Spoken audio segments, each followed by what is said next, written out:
porventura não pôde estar presente, depois se inteirar dos assuntos. Então, repetindo, pessoal, a ideia vai ser usar este canal que nós estamos aqui e não os outros dois, beleza? Caso alguém não consiga o acesso à plataforma pelas outras, ou seja, me informe, ou informe o representante, que a gente inclui vocês aí. Mas, acredito eu que não seja esse o caso. Todos vocês estão cadastrados nas turmas A, aliás, na turma A, turma B, a turma B, e o geral, todo mundo cadastrado nesta turma aqui. Se não estiver, vamos agilizar isso. Beleza? Bom, passado aqui a informação do canal, para que a gente possa, digamos assim, firmar um ponto, né, inicial aqui, olha, vamos fazer as aulas nesta turma, que não é nem a B e nem a A, é a turma que não tem nem o GA nem o GB, se não me tá como, deixa eu pegar aqui, compartilhar minha tela com vocês, que fica mais fácil só para poder mostrar qual é a turma, e assim a gente esclarece com precisão aqui.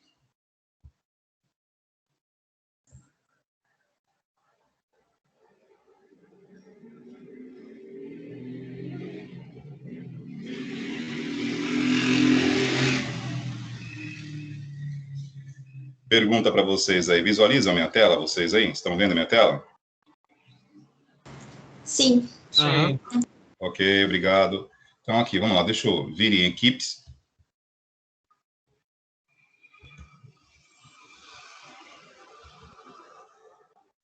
Aqui em equipes, vamos lá, vamos na turma de vocês, 3 e FEM. Eu tenho, aqui ó, 3 e FEM, eu tenho 3 turmas, correto? Tenho a turma 3AGA, que seria a turma a 3AGB, e eu tenho esta turma aqui que não menciona nem grupo A, nem grupo B. Em tese, e isso está acordado desde o ano passado, que nestas turmas estarão todos vocês.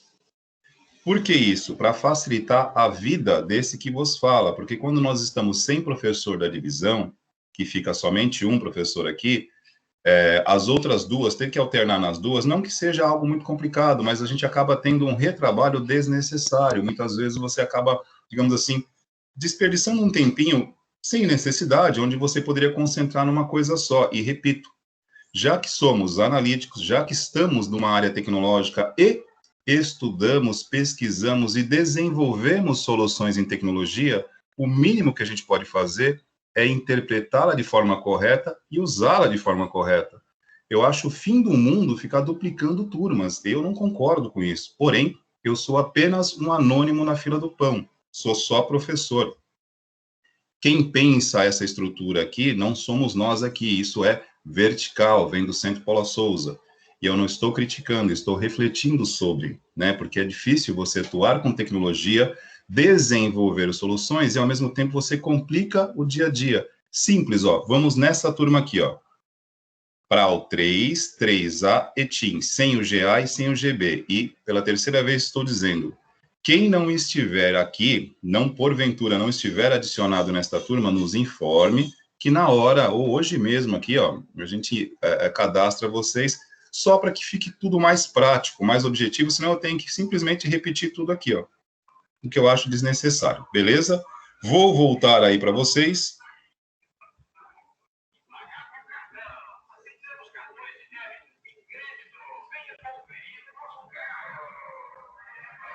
Voltando aqui. Tudo bem? Chegamos a um acordo em relação a qual turma iremos usar aqui para ficar um pouquinho mais fácil. Deu para entender o porquê disso? Tranquilo? Deu sim. Legal. Bom, agora vamos ao assunto que está na chamada aqui para a reunião, tá, pessoal? Que é a questão da avaliação diagnóstica, né? Primeiramente, vamos desmistificar o termo, né? Porque quando se fala em avaliação, as pessoas já ficam tensas, ansiosas, preocupadas, né? E, para variar, o carro do ovo está passando, é o nosso aluno mais frequente, ele tem 100% de frequência em todas as aulas. Eu preciso, com a cara dessa, dar um MB para ele não perde uma aula. Então, estão ouvindo o carro do ovo aqui? Faz parte. A questão da avaliação diagnóstica, pessoal, não é da ETEC, não é do Centro Paula Souza, isso é em nível mundial, tá? devido a tudo o que aconteceu e continua acontecendo, as alternâncias que tivemos ao longo do período passado, desde que tudo realmente foi adaptado, os principais acadêmicos na área de educação, pelo mundo todo, enalteceram a importância das avaliações feitas para diagnosticar processos, que são as chamadas avaliações diagnósticas, que elas não existem por conta da pandemia. Porque, pasmem, né, parece que para algumas pessoas a avaliação diagnóstica surgiu na pandemia, isso é um equívoco. Aliás, toda avaliação, ela tem esse propósito de diagnosticar. Tá? Diagnosticar o quê? O que você sabe, o que nós conseguimos transmitir para vocês. Porém, esse momento agora, ela passa a ter um contexto um pouco mais amplo.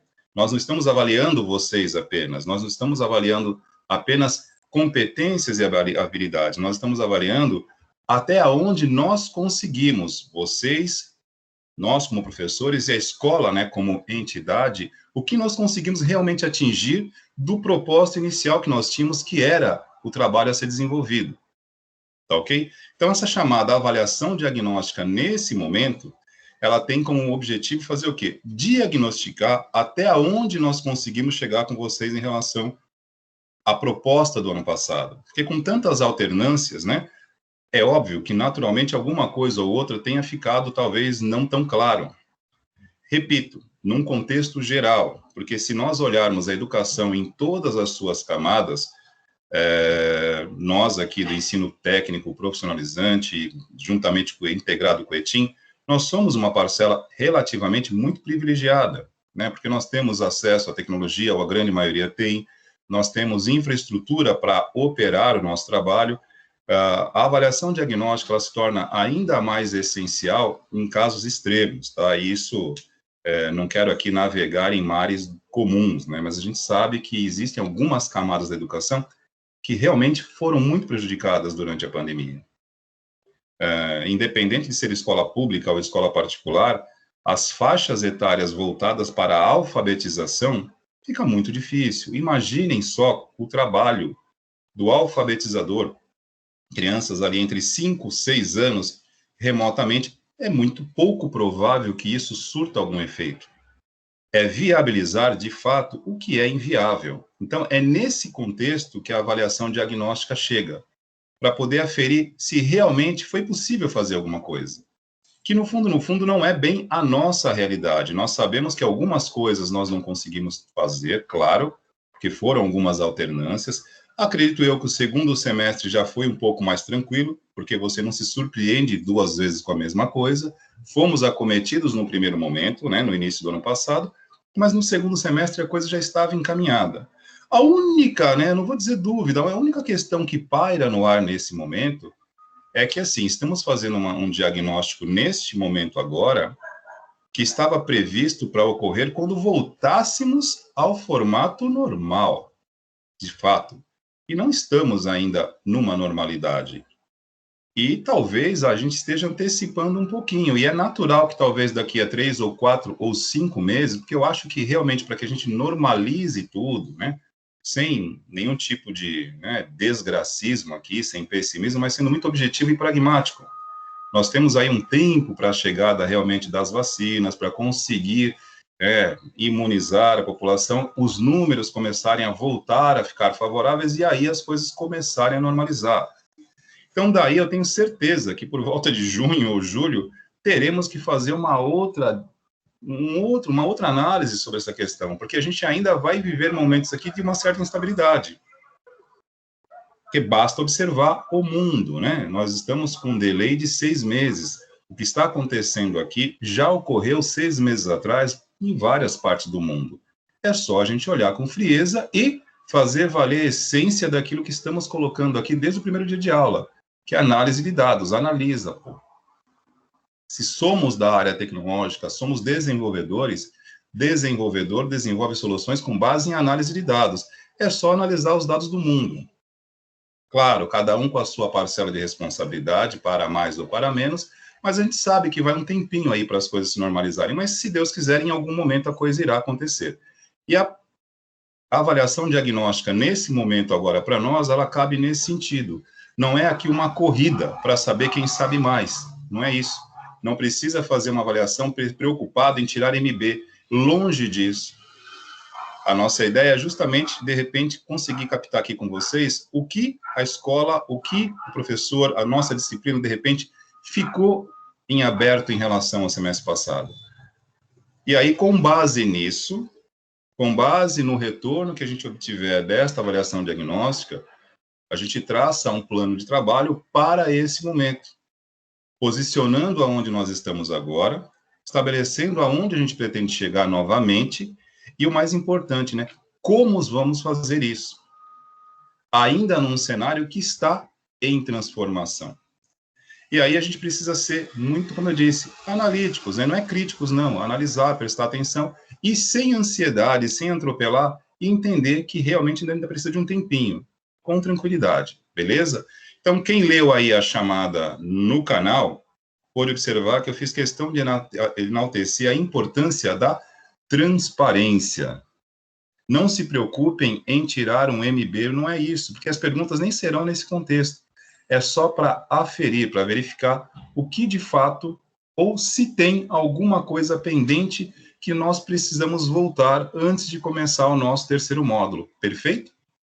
Alguma dúvida? Afonso, os demais colegas aqui presentes gostariam de fazer uma pergunta referente a esta questão da avaliação diagnóstica? Estou aqui contextualizando tudo para que a gente justifique o porquê e o para quê de uma avaliação diagnóstica.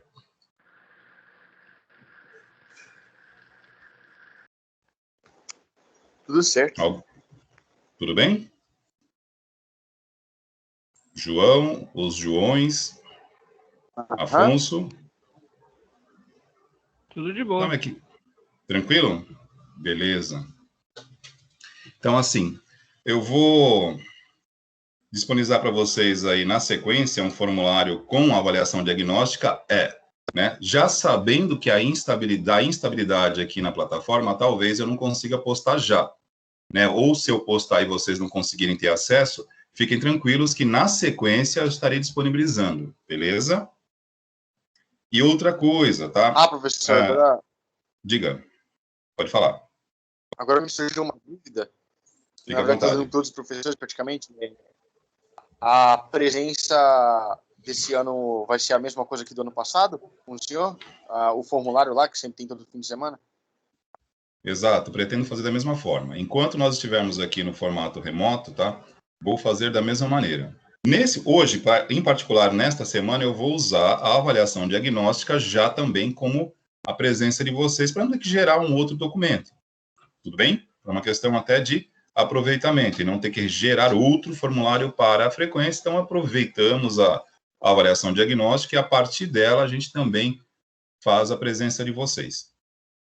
Tranquilo? Entendi, obrigado. Tá. E aí, pessoal, então, não tendo nenhuma dúvida a respeito da avaliação diagnóstica, vamos conversar um pouquinho sobre o componente do nosso semestre aqui.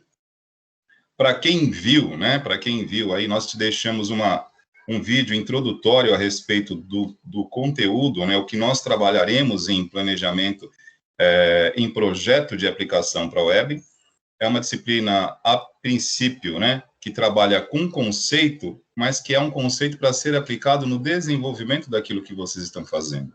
E a ideia do vídeo como introdução é trazer esse assunto para vocês começarem a pensar a respeito, e que a gente possa também hoje bater um papinho rápido aqui, não pretendo me estender, porque nós teremos aí ao longo das aulas para entrar em cada conteúdo específico.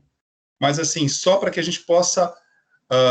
principalmente nesse momento, né? Porque eu já tive a idade de vocês, eu já tive a mesma faixa etária, e eu fazia técnico também integrado, né?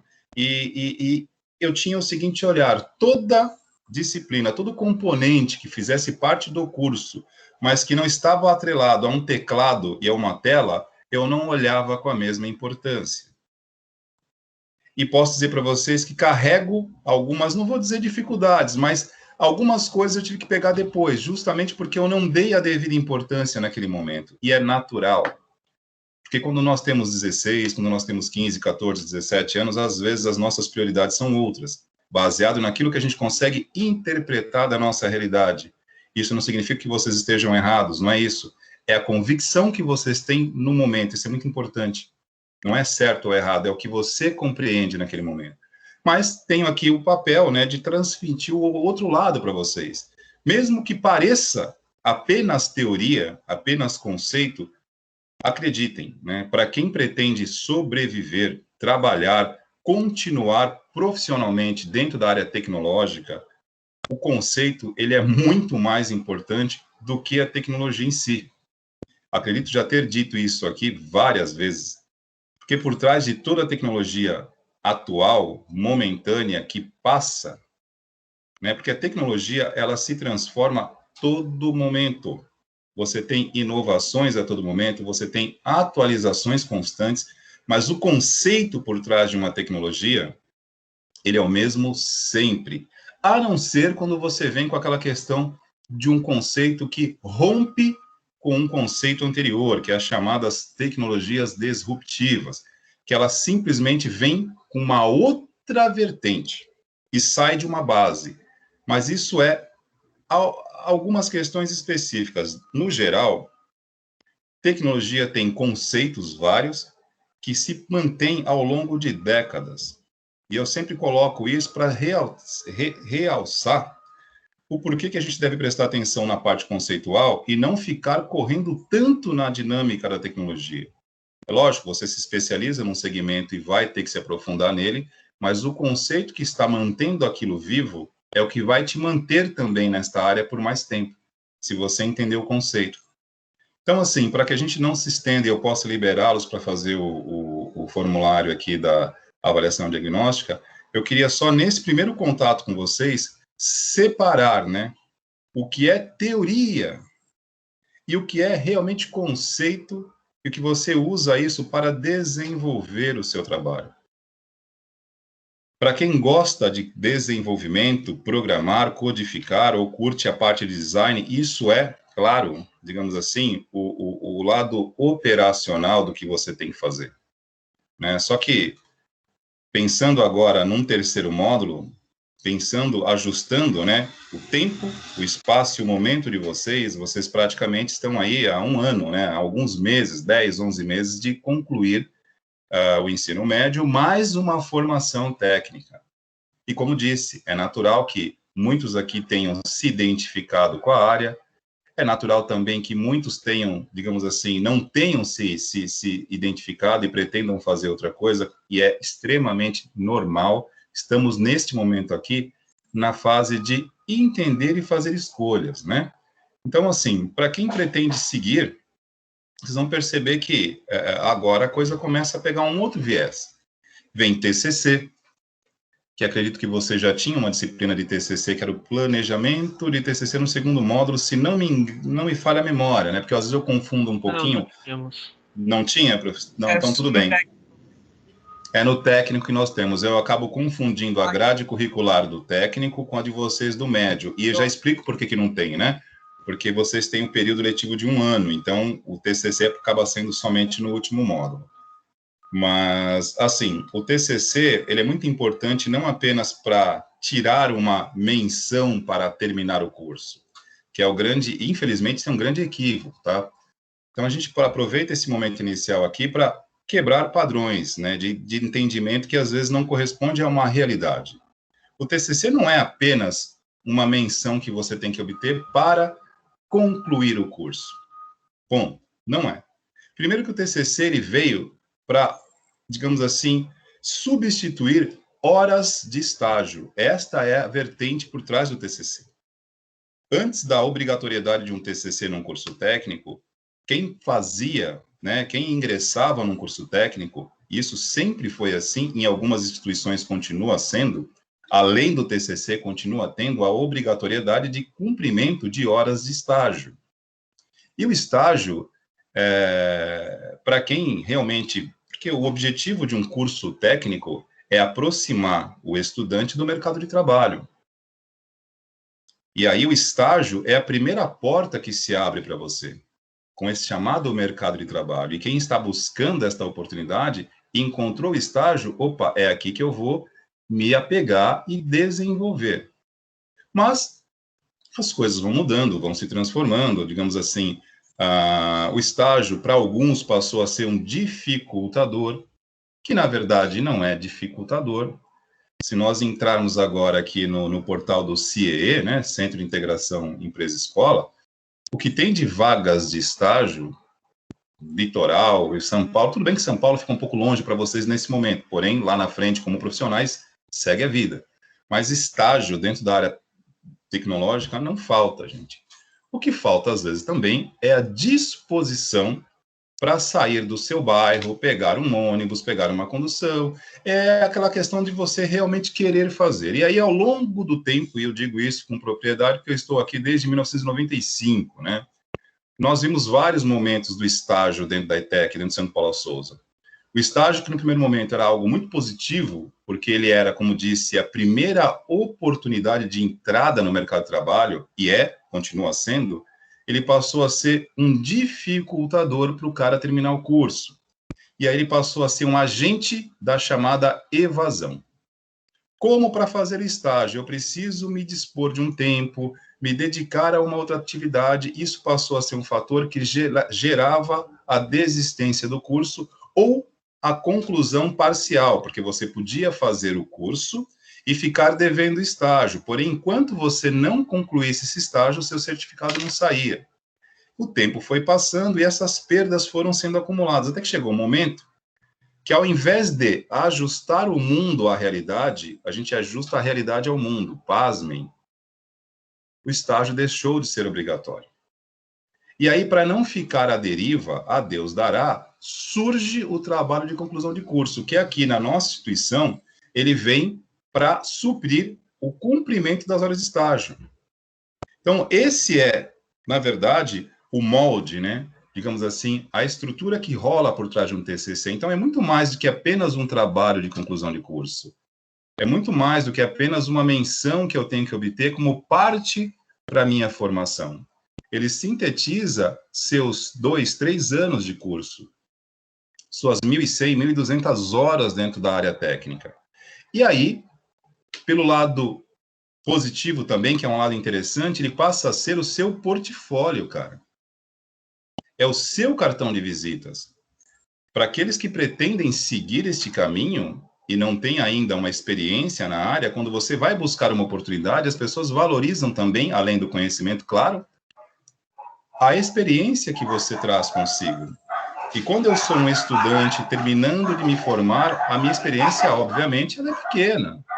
E o TCC, ela agrega isso, né? O TCC passa a ser a sua primeira experiência. E quando você faz um projeto, quando você faz um trabalho, desenvolve uma solução que é bacana, isso faz uma propaganda, um marketing positivo de você muito importante. Então, essa conversa inicial que eu tenho com vocês aqui, que ela complementa aquele vídeo introdutório, é para enaltecer duas coisas: a importância de fato do TCC e de elaborar bons projetos para o TCC e entender como se planeja isso, como se projeta isso. Sempre que alguma coisa acontece e a gente não tinha como saber, nós somos pegos desprevenidos. Vivemos isso como exemplo aqui agora em tempo real, que continua sendo a pandemia, né? Que ela não está nos pegando mais de forma desprevenida, porque já sabemos que ela está aí. Aí a gente, enfim, as coisas estão sendo administradas na forma como possível. Mas dentro do ambiente de trabalho, dentro do ambiente de desenvolvimento, se você tem, por exemplo, né, no caso do TCC, que será o alvo que nós vamos mirar aqui ao longo das nossas aulas, porque eu facilito isso, né, gente? Eu acredito que seja muito mais fácil eu falar de projetos aqui com vocês, tendo como referência um projeto que vocês vão desenvolver, que é o TCC. Não acho que seja, digamos assim, pertinente eu ficar exemplificando com coisas fora. Até possível, mas já que temos como projeto particular de vocês, né, o trabalho de conclusão de cursos, então vamos aplicar todas as competências necessárias, né, para desenvolver projetos aonde? No TCC. Mas é preciso despertar esse olhar, porque se nós formos fazer o TCC como um mero programinha, como um mero sitezinho, apenas para tirar uma menção e seguir adiante com a vida, que eu respeito, tá? Aqueles que escolherem fazer dessa forma, normal, tudo bem. A gente segue da mesma maneira. Agora, quem enxergar um TCC como um trampolim, como uma oportunidade de se promover, de mostrar a qualidade do seu conhecimento e de fazer daí um cartão de visitas, um portfólio, de repente disponibilizar isso no GitHub, e aí isso servir para colocar no teu currículo uma experiência profissional ou acadêmica, né, interessante, porque, olha, já disse e repito isso inúmeras vezes, gente, o NSA, que às vezes a gente escuta umas críticas aqui e acolá, que eu sempre digo que eu rebato, tá? Porque como professor, desde 1995 na instituição, eu já disse isso, acho que vocês já me ouviram falar sobre isso, eu não me sinto à vontade para reclamar do NSA, porque eu nunca pensei em fazer o NSA, nem nada parecido e nem nada melhor. Então, por que eu vou ficar tecendo críticas a um projeto que é de aluno? O NSA foi desenvolvido por um aluno de uma escola do interior chamado Laio. E repito e afirmo, e olha, eu não conheço o Laio pessoalmente, não tenho que estar aqui defendendo o jovem, que hoje já não é tão jovem assim, tá? Já faz mais de 15 anos que o NSA, 15, acho que uns 12 anos que o NSA está aí. Posso afirmar para vocês que o NSA garante, se não digo total independência financeira do Laio hoje, mas boa parte dela. Porque ele ainda recebe, né, porque ele terceirizou, mas ele ainda recebe algumas coisas em relação ao NSA. Ele vendeu a solução. E aí eu estou contextualizando o TCC, chegamos no NSA para exemplificar como um simples e mero trabalho de conclusão de curso pode ganhar algo, uma relevância maior e trazer um impacto para você e para todas as unidades do Centro Paula Souza. O NSA hoje está em todas as unidades do Centro Paula Souza, ETECs e FATECs. Somos 222 ETECs e 77 FATECs. Se não me falha a memória, já estamos aí beirando 300 ou já ultrapassamos 300 unidades usando o NSA. Então, assim, e aonde começou o NSA desta forma? Não. O TCC do Laio visava simplesmente um sistema acadêmico para otimizar os processos da secretaria da escola onde ele estudava. Requisição de formulários, autorizações, e aí, a partir desta implantação foram surgindo sugestões, e sugestões ele foi acrescentando até se tornar algo que nós temos hoje operando nas ETECs e FATECs do Estado de São Paulo, que muitas vezes eu evito polêmicas, né, com colegas em sala de aula, mas eu ouço muitas vezes colegas, professores, e às vezes até alunos também, fazendo críticas ferrenhas ao NSA. Ah, porque é ruim, porque é lento. São coisas diferentes. Problemas de infraestrutura, servidor que não tem condições de dar suporte ao acesso, infraestrutura carente não tem a ver com a qualidade do software. Hardware, infraestrutura e software são coisas diferentes. E outra, implementações que não fazem sentido, quando o cliente pede e está pagando, você é obrigado a fazer. Por exemplo, eu não sou favorável às divisões de turmas no NSA e nem no Teams, mas isso é uma imposição burocrática da instituição, porque se tem 2 professores, os 2 têm que fazer isso. Tudo bem, mas duplica o processo. E quando você estuda isso, bancos de dados, por exemplo, duplicar processo, redundância de dados, na maioria das vezes é contraindicado. Mas isso não é culpa, não é incompetência. Uma pessoa que projeta, que pensa um sistema dessa magnitude, não cometeria um erro clássico como esse. Isso aí é um pedido da supervisão. Então, todas as inconsistências que nós temos hoje no NSA são pedidos da nossa parte burocrática, e elas são atendidas. Elas pioram a funcionalidade de um sistema que, a princípio, é bom, mas que, para atender pedidos, né, digamos assim, determinações do núcleo da gestão, a parte burocrática, que precisam ter alguns controles que não fazem muito a nossa, não tem muito a nossa simpatia, mas que eles precisam ser implementados. E aí o NSA, às vezes, apresenta algumas coisinhas que não são legais, mas não é o desenvolvedor, é pedido do cliente. Tudo isso aqui reforça a importância, o grau de relevância que o TCC pode vir a ter, se você assim quiser, né? E é claro, né? Não é todo dia que a gente cria algo que realmente transforme e que seja tão, digamos assim, aproveitado como NSA. Mas fica aqui a possibilidade. Então, como disse, contextualizei aqui, saí do NSA, falei um pouquinho sobre o projeto, e estou entrando aqui o porquê de tudo isso. Podia ser apenas um TCC, ele podia simplesmente criar qualquer coisa, uma página no WordPress, criar um cadastro, hospedar num servidor gratuito, e está feito o TCC, apresentar à banca, tirar o seu B, o seu MB, alguma coisa do tipo, e a vida segue no anonimato. Mas eu posso olhar isso como um desafio para fazer algo que eu queira fazer. E isso é muito pessoal, gente. Vou dizer de novo, quem simplesmente quiser fazer um trabalhinho mais simples para simplesmente cumprir com o protocolo, não há problema, a gente respeita, cada um, cada um. Mas, poxa, eu torço para que nessa turma aqui, eu sei que aqui tem algumas pessoas que, assim como eu, são meio perturbadas, né, que gostam de fazer alguma coisa diferente. Por favor, gostaria de ver algumas coisas diferentes aqui no TCC, que não precise ser um NSA, mas sair do óbvio.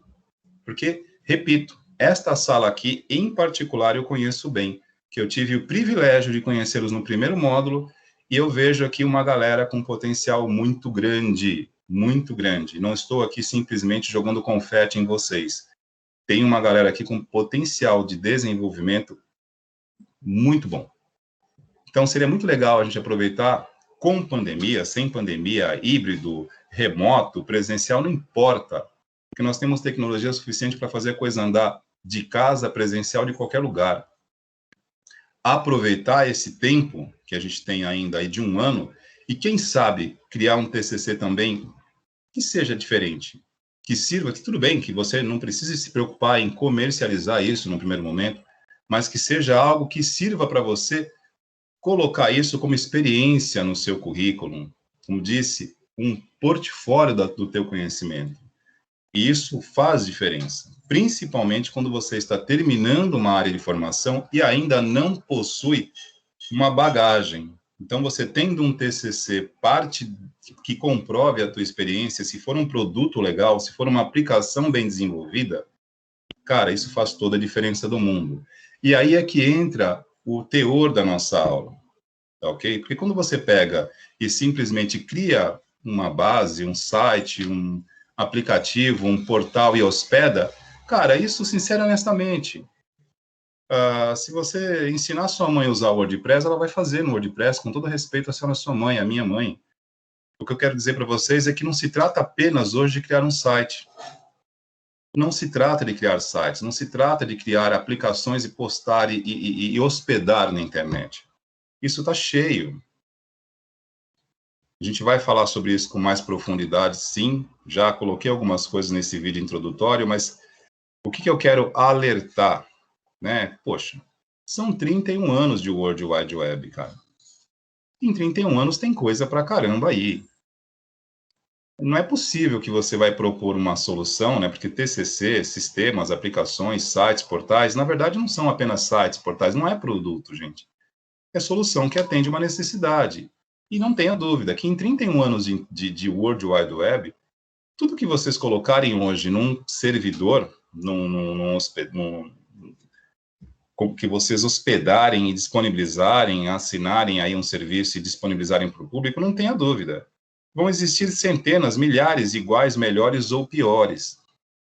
Então, se não houver hoje, prestem atenção nisso, se não houver a consciência de que para fazer diferença, né, para que você possa marcar uma presença na internet, você precisa trazer algo bem feito, e quando eu digo bem feito, é realmente muito bem pensado.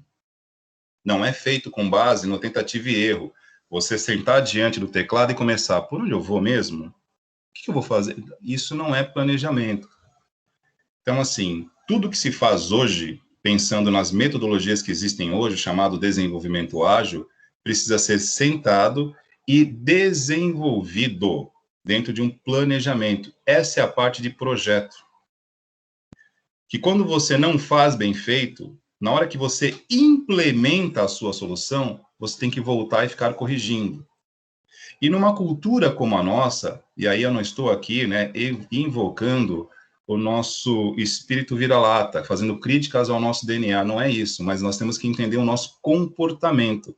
É natural da nossa cultura, inclusive nos orgulhamos equivocadamente disso, o chamado improviso, o chamado jeitinho. Mas na área tecnológica, na área de projetos, não tem margem para jeitinho. Porque muitas vezes no setor comercial, organizacional, empresarial, você trabalha com contratos, com prazos. Então, não existe garantia para a tua credibilidade. Quando você faz mal feito, não tenha dúvida, isso mancha a tua credibilidade. Guardem essa frase, porque o cara que inventou a chamada margem de erro, com certeza, precisava se justificar de algo que ele tinha feito errado. Então, se eu for começar a desenvolver algo já pensando em me desculpar porque não está certo, está errado. Então, projetar, estabelecer a melhor forma de desenvolver uma solução é o objetivo de uma área de projetos. E principalmente hoje, né, nas chamadas metodologias ágeis, né? O que é a metodologia ágil? É aquele cara que chega para você, quando eu digo cara, é entre aspas, tá? Porque dependendo muito do local onde você estiver, se você estiver no setor organizacional, dentro de uma empresa de grande porte, geralmente ele não vai se reportar a você, né? Você pode ter um gerente ou uma equipe, mas você é contratado ou você é direcionado para um projeto que começa hoje, mas para terminar daqui a uma semana, 2, 3, um mês no máximo, né? O chamado desenvolvimento ágil hoje, ele traz essa necessidade de propor, de trazer soluções para uma necessidade de um cliente de forma muito rápida. Isso requer muito planejamento, né? Isso requer muito tempo de projeto, não muito tempo, mas que você possa realmente, primeiramente, imergir no negócio do cliente, entender como aquilo funciona, entender o público-alvo daquele cliente, que estamos falando aqui de uma solução para a web, então você tem que entender qual é o público que consome aquilo.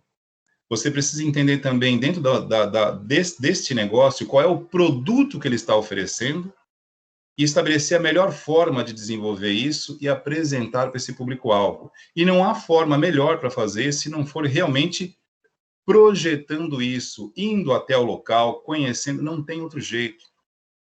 E se não for rápido, não serve. Porque o desenvolvimento ágil hoje, ele atende, não é uma questão tecnológica, gente.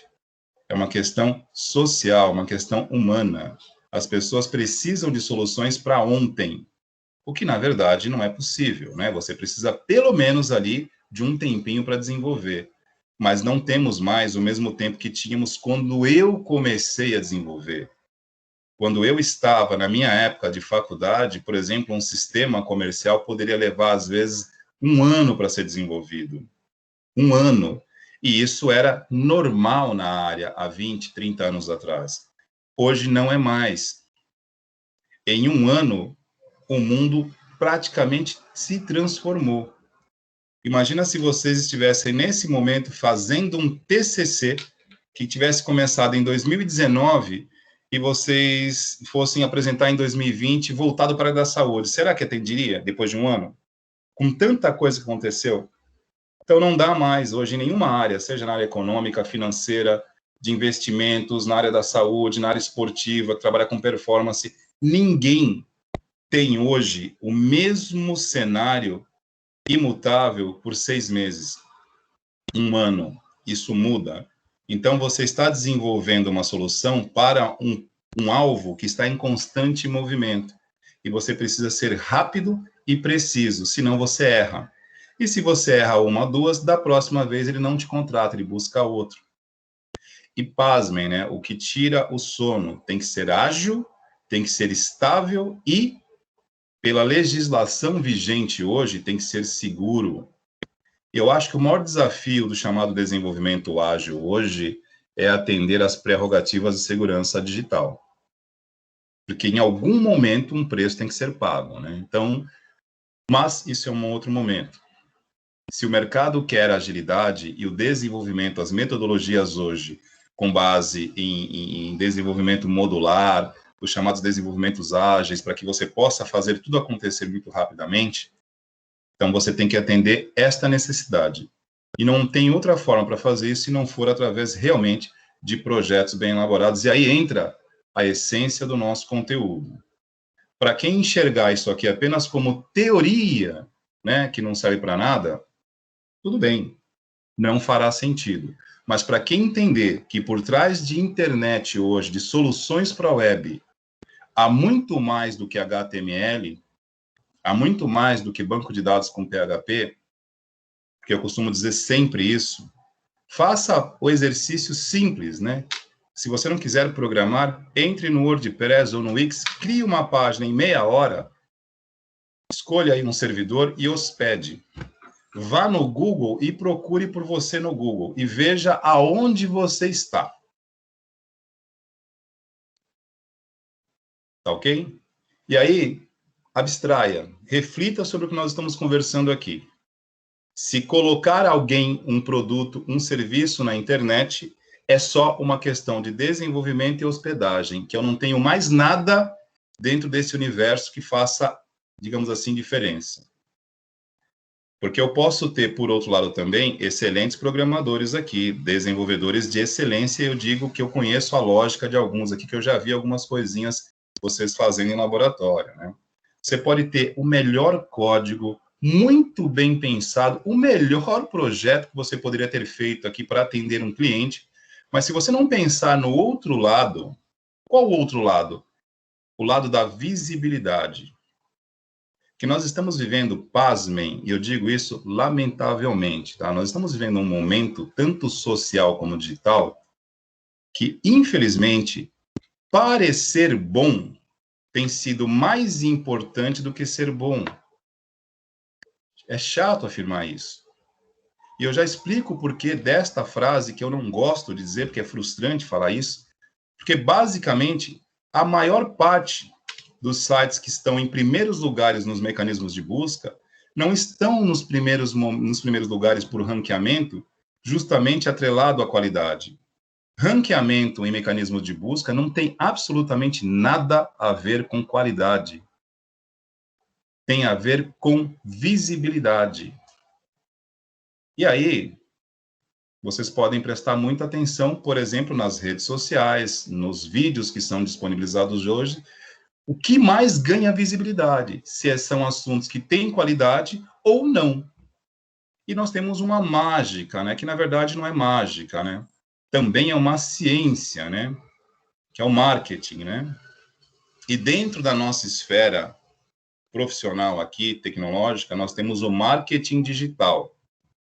Se você tiver um projeto, mesmo que mal feito, um portal muito simples, com várias falhas, mas que ele tem uma base de marketing digital muito bem direcionada, provavelmente você será visto e acessado com mais frequência do que se você tiver um trabalho extremamente bem elaborado, com uma codificação segura, rápida, leve, que cumpre todos os propósitos e todos os pré-requisitos hoje de uma boa solução para a internet, mas que não tem conhecimento nenhum de sobrevivência no universo digital.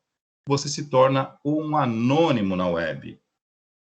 Estar na internet e não ter visibilidade, você é simplesmente um cadáver na web. Um cadáver em HTML, você está enterrado. Porque ninguém te acha. Do que adianta você fazer um bom portal, um bom site, um aplicativo e ninguém acessar? Então é importante a gente começar a acordar nesse sentido. Desenvolvedores do mundo, acordem. Não se trata apenas de um bom código. Não se trata apenas de uma boa tela, de uma boa interface. Não se trata apenas de acessibilidade.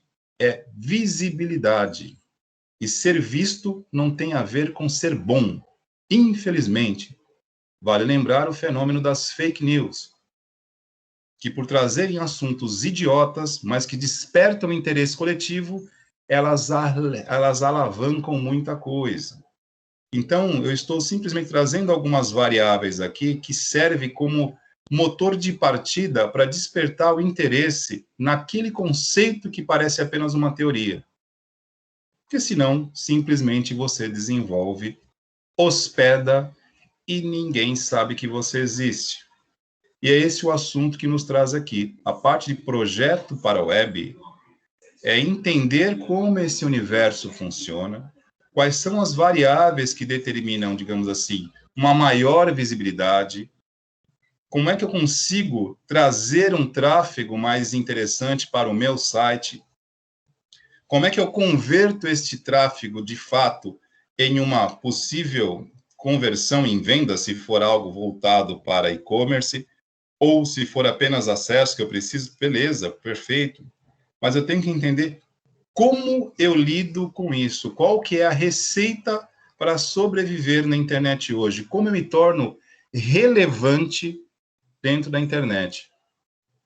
Porque simplesmente estar na internet após, repito, 31 anos de World Wide Web, de conteúdo disponibilizado, você certamente é e será mais do mesmo.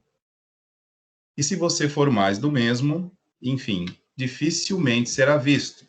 E aí aquele cliente, aquele negócio que te procurou para desenvolver um site, vai chegar para você depois de 3 ou 4, 5 meses e falar, poxa, olha, o site está muito bem feito, gostei, está muito legal, mas não me trouxe retorno algum, as pessoas não estão acessando, ninguém nos procura, queria saber como é que funciona isso. E olha, gente, a maioria dos desenvolvedores, tudo bem que hoje já está um pouquinho mais difundido isso, né? As pessoas já estão acordando um pouco mais para a questão do marketing, né?